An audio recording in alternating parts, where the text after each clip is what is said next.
y lo armó para las 19:30. Después voy a chequear que el resto de los que se cargaron este mes estén bien y no estén a las 19:30. Cosa que dudo, porque si este quedó así. Un aviso, el lunes que viene necesito si por favor se pueden conectar al Zoom de las 5 de la tarde en lugar de las 19. Eh, ¿A qué hora tienen clase? Bueno, lo puedo empezar 5:30, ¿sí? Lo puedo empezar 5:30, así ustedes también se pueden unir, ¿sí? Eh, Dale. em, bueno, vamos, ¿cómo les fue en el examen de Mato?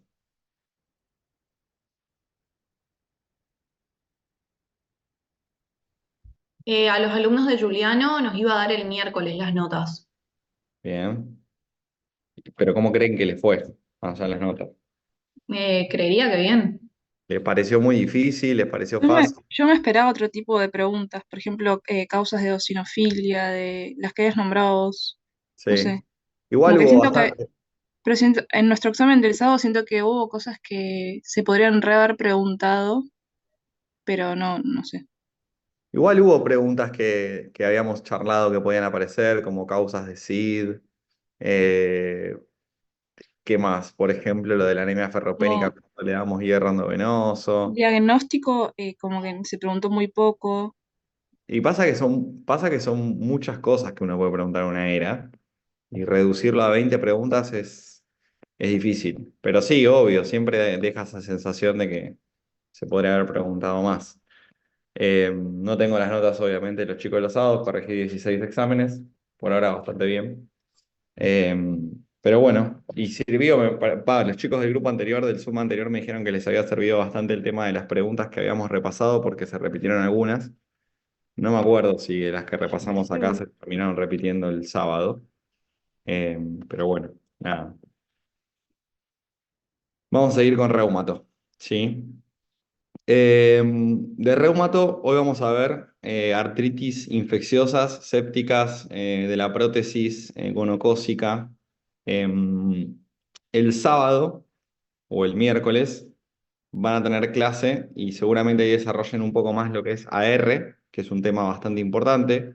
Los chicos del sábado con la doctora Gómez Vara van a ver AR y ella es una de las patologías a las que más se dedica, por lo cual la clase me imagino que va a estar bastante piola para los que no creo que haya muchos fanáticos de la reumatología que cursen los miércoles y quieran ir el sábado, pero si los chicos del sábado generosamente la quieren grabar, seguramente les va a servir a todos. Eh, Vamos a hablar un poco de estas artritis infecciosas, ¿sí? Que son algunas poco prevalentes y otras un poco más frecuentes. Empecemos por decir dos palabras, sobre todo porque puede aparecer alguna pregunta en el examen de las que son de origen viral. Allí las más comunes, las que uno más puede encontrar, son las que producen la hepatitis, ¿sí? Artritis secundaria de hepatitis. Podemos tener artritis secundaria también al parvovirus, que vimos también en la era de Mato, que era uno de los gérmenes que más causaba eh, aplasia medular o crisis aplásicas transitorias. Artritis virales secundarias de repente al virus del dengue. Acuérdense que en algunos países de África el dengue es conocido como la virosis quebrantahuesos, precisamente porque más allá de toda la manifestación hematológica de la leucopenia, la trombocitopenia y hepatológica con el aumento de las transaminasas, el dengue es un virus que provoca no solo dolor muscular, sino también dolor articular. Y después tenemos algunas otras que son menos frecuentes, como en la varicela, pero que puede tener compromiso articular, sobre todo a nivel de la rodilla, y todo lo que tiene que ver con los síndromes que provoca el HIV. El HIV puede provocar un síndrome articular doloroso, con un dolor bastante difícil de tolerar por parte del paciente. De hecho, hay artritis que es netamente asociada a HIV, que puede durar aproximadamente hasta un año, con compromiso oligoarticular.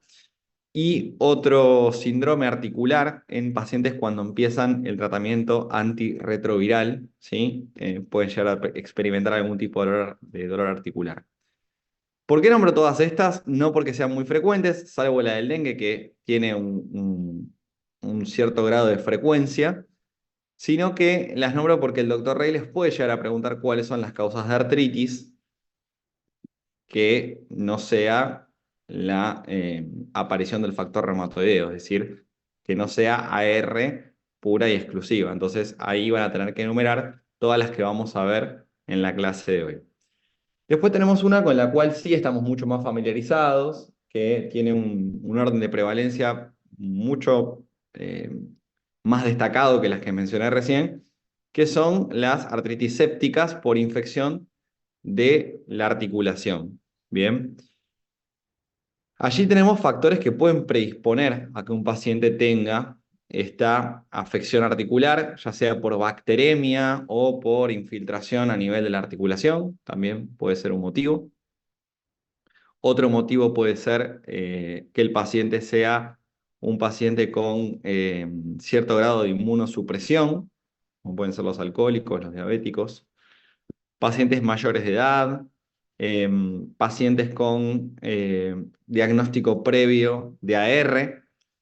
Todo eso puede predisponer a la aparición de una artritis séptica, ni hablar una cirugía reciente que pueda dejar algún resabio de mala profilaxis antibacteriana, una mala asepsia. Y este tipo de cuadros de artritis séptica suele venir acompañado de un cierto grado de edema a nivel de la articulación. Ese edema está dado por la acumulación del líquido sinovial, que es purulento, por lo cual si uno hace un cultivo de ese líquido que rodea la articulación, probablemente pueda rescatar algún germen. ¿Cuál es el germen que más rescatamos en este tipo de afección? El Staphylococcus aureus, ¿sí? Los gram negativos también pueden estar presentes, pero básicamente el que más vamos a ver es el Staphylococcus aureus. Ahora bien, si yo digo que un paciente tiene una artritis séptica, ¿sí? ¿Ustedes qué se imaginan? Estamos hablando de la infección de la articulación, una infección nativa en la articulación del paciente. ¿Ustedes qué se imaginan? ¿Que el compromiso es poliarticular, oligoarticular o monoarticular?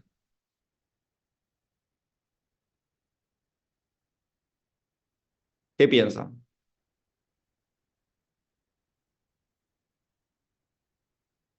No piensan nada. Muy bien. Es Poli. monoarticular, ¿sí? Hablamos de la afectación de una articulación. Bien. ¿Por qué les digo esto? ¿Se acuerdan que la semana pasada ustedes, o el otro grupo, no me acuerdo, me decían, en reumato todo se parece demasiado? Bueno, esto que les di como tip de empecemos a marcar cuáles son los datos positivos. Bueno, si a mí alguien me está dando un caso clínico donde me habla de que el paciente tiene un dolor articular que es monoarticular, ya automáticamente voy a descartar probablemente la artritis reumatoidea porque suele tener un compromiso ligoarticular. Bien, me voy a ir a pensar más en una artritis séptica, en un paciente con gota, que es el gran diagnóstico diferencial en este caso.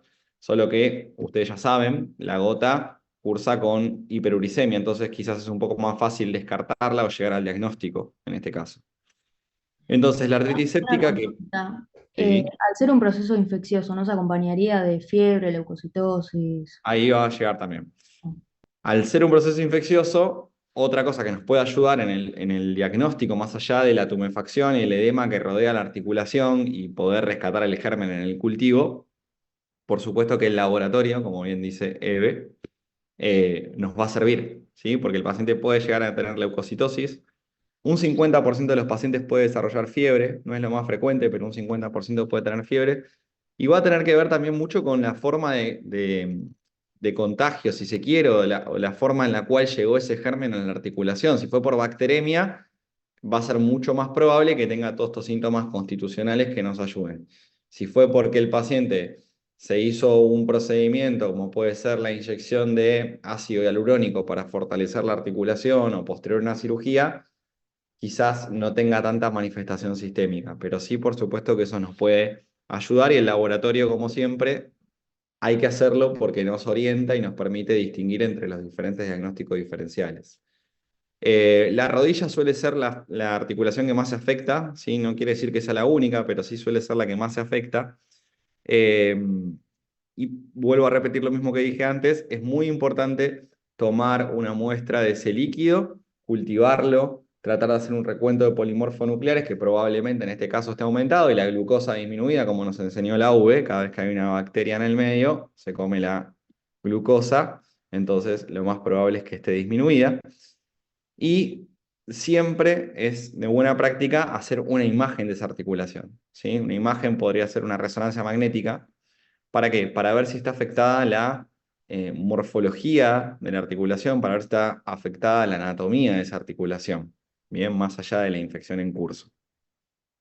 ¿Qué hacemos con el paciente? Siempre vamos a cubrir pensando en el estafilococo. Acuérdense que dentro de la familia de los estafilococos podemos tener un meticilino resistente y si uno no actúa rápidamente, al paciente le puede ir muy mal. Entonces la vancomicina siempre va a estar presente en el esquema antibiótico que ustedes elijan. Después cubriremos gram negativos por una cuestión de prevalencia también. Ahí podemos usar cefalosporinas de tercera o cuarta generación, como ser el ceftazidime o de repente la ceftriaxona, se puede asociar a una amicacina. Y el tratamiento es un tratamiento que es prolongado. Mínimamente el paciente tiene que hacer un tratamiento de 3 semanas. Y a veces con el tratamiento antibiótico no logra la mejoría, ¿sí? Continúa esa dificultad articular y no queda otro remedio más que hacer drenaje de la articulación. Bien.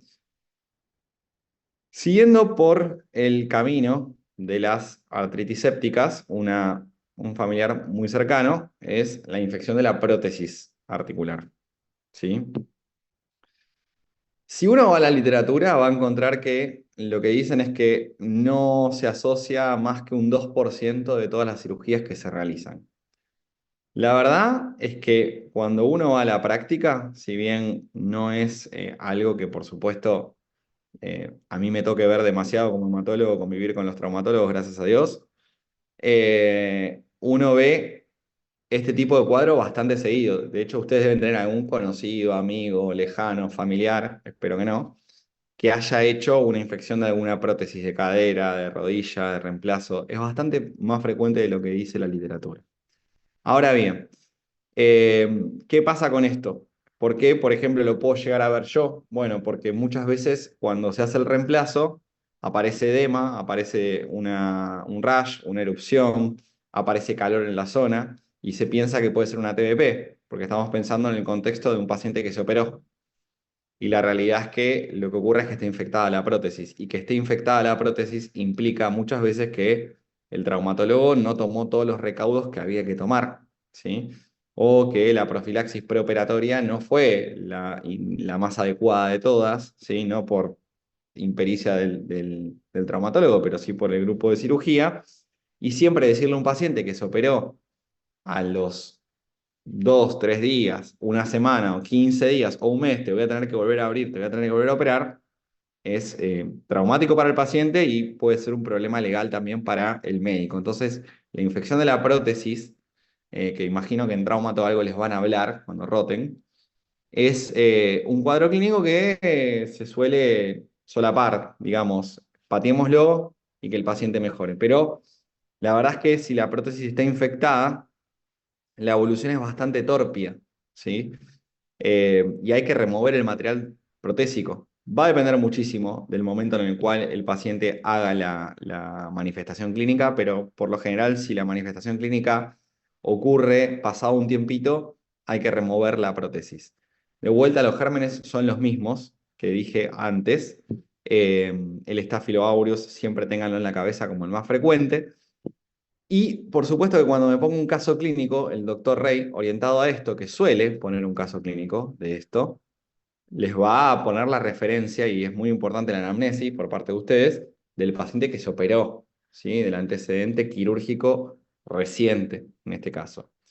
Eh, ¿Hay factores que predisponen? Claro que hay factores que predisponen. Si el paciente tiene una mala higiene de la piel, un mal cuidado de la piel, tiene una lesión ahí, cercana al lugar donde se operó, hay una dehiscencia de los puntos de sutura que le dio el traumatólogo, si no hubo buen cuidado de la asepsia, si no hizo profilaxis antibiótica, por lo menos con una cefalexina, va a tener muchísima mayor probabilidad de desarrollar el cuadro séptico. Y además, se vio que los gérmenes, como el Staphylococcus aureus, tienen la capacidad de fijarse en forma muy resistente al biofilm que recubre las prótesis. Eso hace que la erradicación antibiótica sea todavía más difícil. Eh, ¿Qué va a referir el paciente? Que le duele, que tiene la articulación inflamada, que tiene eritema, que tiene induración, puede tener algún tipo de drenaje seroso, purulento por la herida que le dejaron. Y en forma más, o mejor dicho, en forma menos frecuente, lo que decía antes la compañera, Eve creo que era, que dijo lo de la fiebre, ¿sí? La leucocitosis, que no está tan presente siempre, pero que nos puede orientar muchísimo. Lo que más nos va a importar en este caso es que sepamos y conozcamos el antecedente del paciente que eh, nos cuenta que se operó hace poco tiempo. De vuelta a lo mismo, necesito un cultivo de ese líquido purulento que tiene el paciente en la articulación, necesito un laboratorio y necesito una imagen, ¿sí? Una imagen que me ayude a ver cómo está, si está o no está conservada la articulación y ver cuál es la conducta terapéutica. Si el paciente manifiesta los síntomas tempranos, digamos en el periodo corto posterior a la cirugía, con los antibióticos debería andar bien. ¿Qué pasa? Muchas veces el paciente hace la cirugía, está internado 2 o 3 días con suerte y se va a la casa. Entonces el traumatólogo, ¿qué le dice? Si te duele, te puedes tomar un ibuprofeno, te puedes tomar un paracetamol. Si drena un poco de líquido es normal, si se hincha es normal, todo es normal. Si el paciente tiene poca pauta de alarma o si tiene miedo de tener algo, lo que puede ocurrir es que no consulte. Y que cuando consulte ya se trata de una infección tardía de la prótesis. En ese caso, no queda otra opción que hacer remoción de la prótesis. Entonces ahí cambia la conducta terapéutica.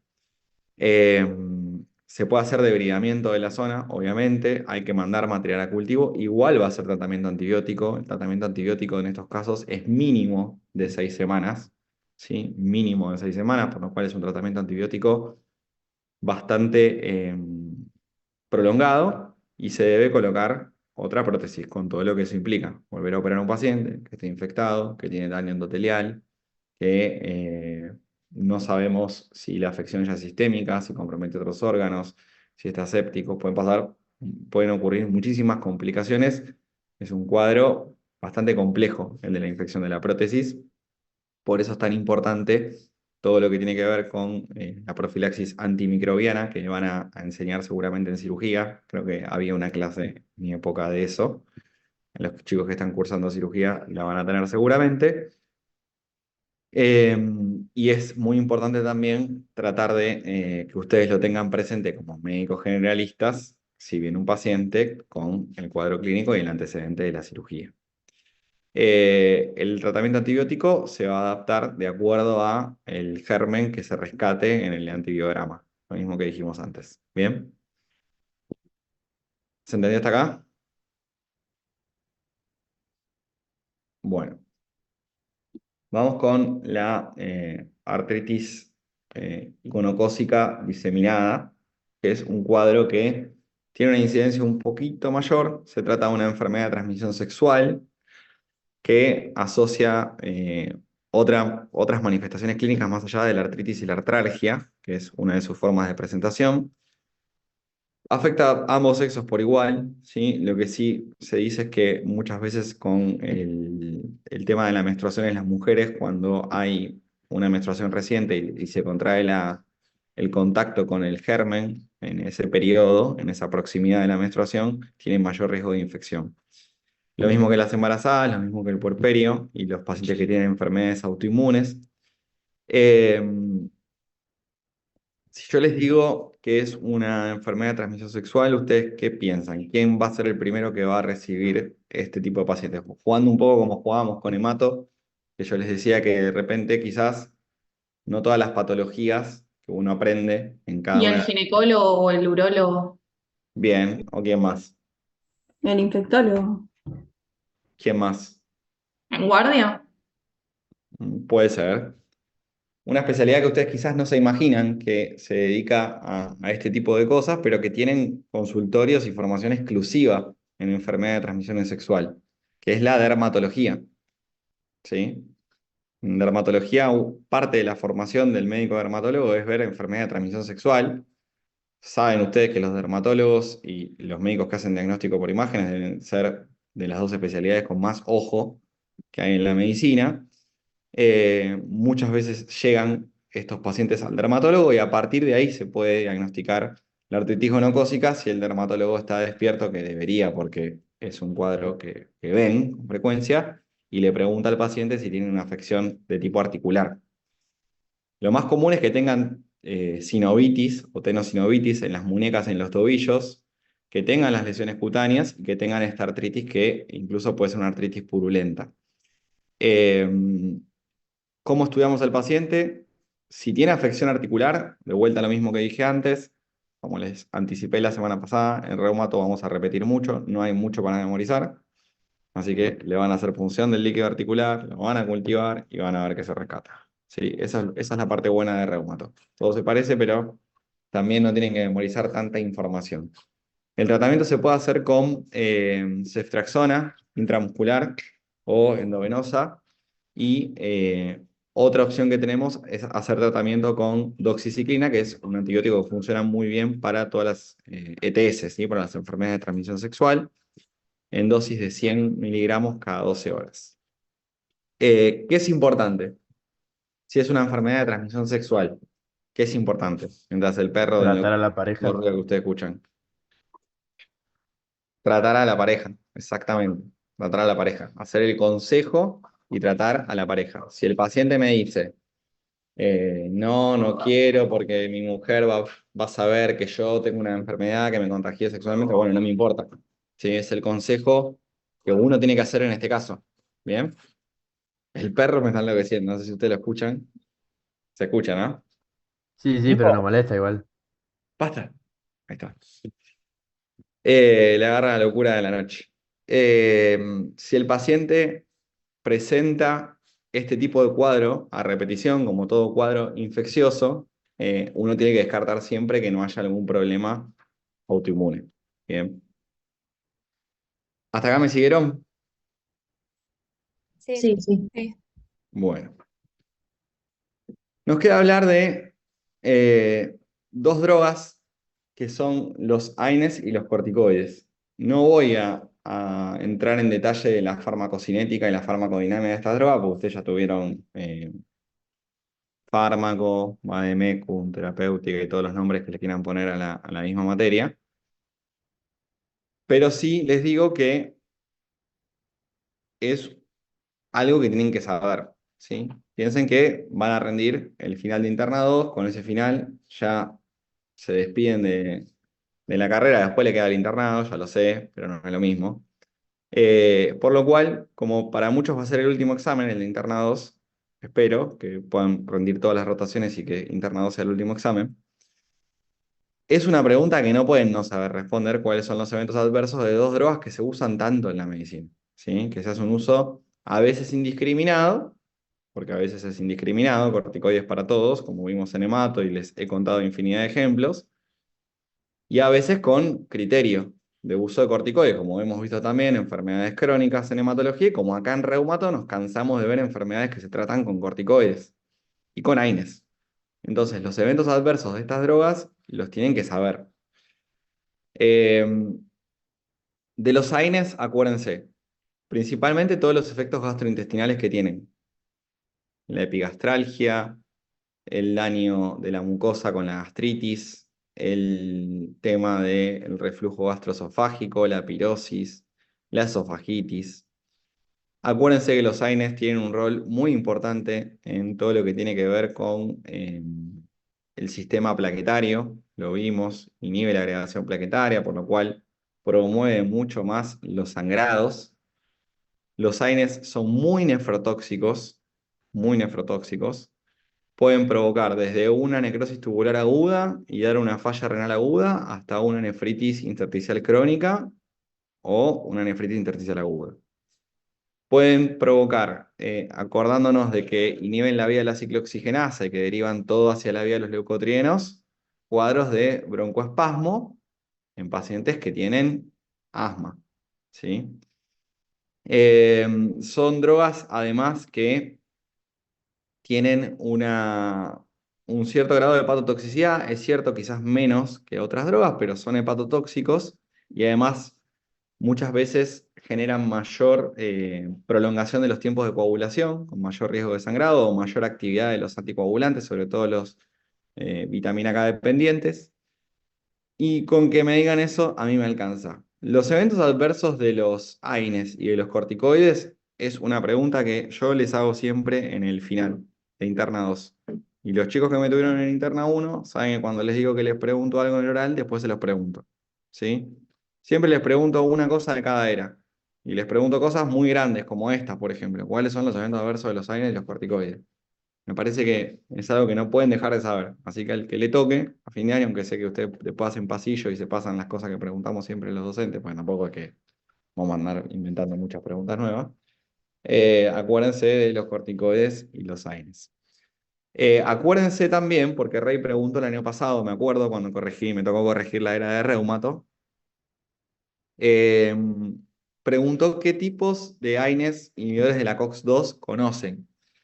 Acuérdense que la COX-2, a diferencia de la COX-1, no es constitutiva, ¿sí? Entonces está en algunos lugares, por lo cual genera menor frecuencia de eventos adversos.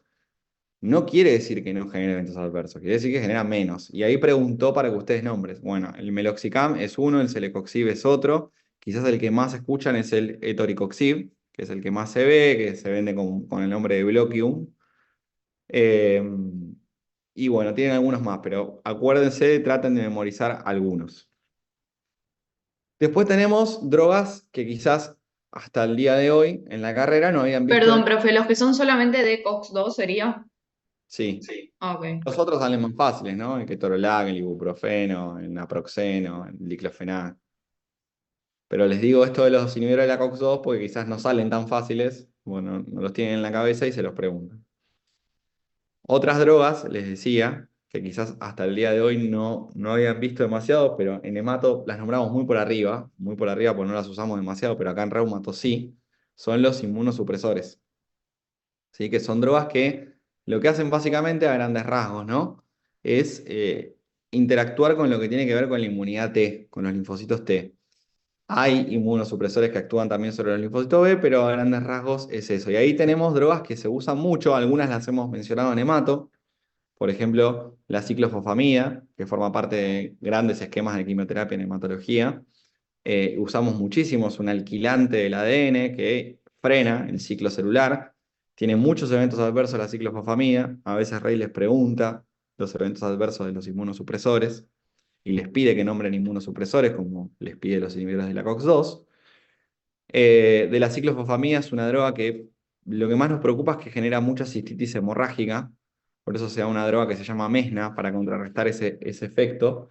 La cistitis hemorrágica, si fuese solamente que el paciente va a orinar sangre, no nos preocuparía tanto. El problema es que muchas veces curan con fibrosis y es un gran problema. Entonces hay que prevenir en las altas dosis de ciclofosfamida este cuadro clínico. Después puede provocar alopecia, a veces sí, a veces no. Es hepatotóxica un poco, no tanto. Y después tenemos otra, una que no se usa tanto, que es la azathioprina, y otra que sí se usa mucho, que es el metotrexato, ¿sí? O metotrexate, depende de qué país estemos. Eh, el metotrexate es una droga que interactúa en la formación del ácido fólico, inhibiendo una enzima. Eh, es una droga que usamos muchísimo, muchísimo, muchísimo. Tiene un muy buen alcance de lo que es sistema nervioso central, entonces a altas dosis endovenosa atraviesa barrera hematoencefálica. La usamos, ya lo vimos, en la terapia intratecal de las leucemias con compromiso del sistema nervioso central. La usan mucho los dermatólogos para enfermedades autoinmunes y la usan mucho los reumatólogos, ¿sí? Van a ver que van a hablar mucho de metotrexato en las clases de reumato porque es una línea terapéutica, les diría casi de primera línea, que es bastante hepatotóxica, de hecho se debe controlar con el dosaje de enzimas hepáticas y en caso de que las enzimas hepáticas estén elevadas, muchas veces hay que suspenderlo. Puede provocar alopecia también y es una droga muy teratogénica, pero lo más importante que tienen que tener en la cabeza es que es hepatotóxica. Otro inmunosupresor que van a ver sobre todo lo van a ver en lupus, es la hidroxicloroquina, también la pueden ver en AR. La hidroxicloroquina que tiene como eventos adversos todo lo que tiene que ver con la vista, ¿sí? Puede afectar músculos oculares, puede tener cierta disminución del reflejo acomodatorio del ojo. Eso de los inmunosupresores. Después hay otros que hemos mencionado la era pasada, el micofenolato, la dapsona, la talidomida, la ciclosporina. Eh, Nada, sépanlos como para nombrarlo, el tacrolimus, el cirulimus. Nadie les va a preguntar esas drogas en detalle, ¿bien? Pero sí el doctor Rey les puede preguntar que nos mencionen 3 o 4, bueno, sépanlas. Por último, y los dejo en paz, tranquilos, los corticoides, ¿sí? Los corticoides, de vuelta a lo mismo. ¿Cuáles son los eventos adversos de los corticoides? Bueno, no nos podemos olvidar los mismos gastrointestinales que los AINES que mencioné anteriormente. Acuérdense que los corticoides aumentan la pérdida renal de calcio, por lo cual son drogas que pueden provocar osteoporosis y pueden generar necrosis avascular de los huesos largos, tanto de húmero como fémur. Son drogas además que tienen mucha reabsorción de sodio y excreción de potasio, por lo cual hipertensan bastante a los pacientes. Actúan aumentando muchísimo la resistencia a la insulina. Eso genera cuadros de hiperglucemia muchas veces. De hecho, cuando uno inicia un pulso de corticoides, tiene que tener muchísimo cuidado, sobre todo en los pacientes diabéticos.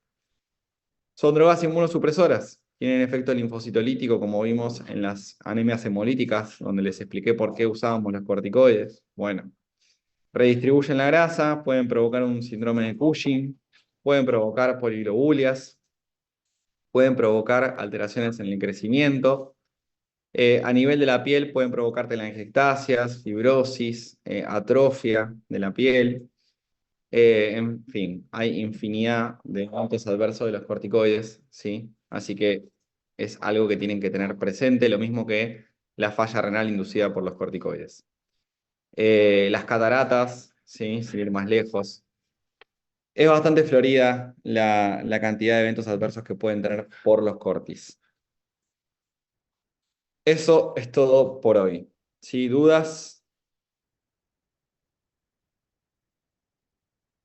No es difícil lo que vimos hoy. Me parece que son temas bastante fáciles, que no van a tener mucho problema. Vasculitis le diría que fue lo que vimos la semana pasada, la otra semana, es de lo más difícil de reumato. Arrancamos por lo más difícil. Todo lo que vamos ahora van a ver que es un poco más fácil. No tiene tanta complejidad.